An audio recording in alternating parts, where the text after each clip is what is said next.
आत्मनिर्भरता, आफ्नो स्वाभिमान, आफ्नो पहिचान हैन।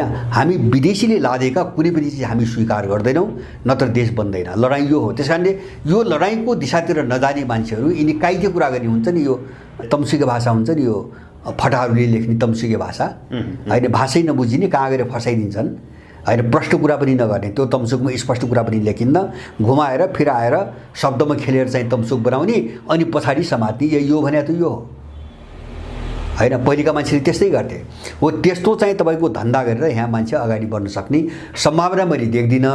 यदि त्यो हुन्थ्यो भने बालेनभन्दा धेरै सबल बाबुराम उनको किन चलेन? उनका पछाडि साम्राज्यवाद सबै शक्ति थियो, इन्डो अमेरिकन सबै शक्ति थियो, उनीसँग पैसाको अभाव पनि हुँदैन थियो।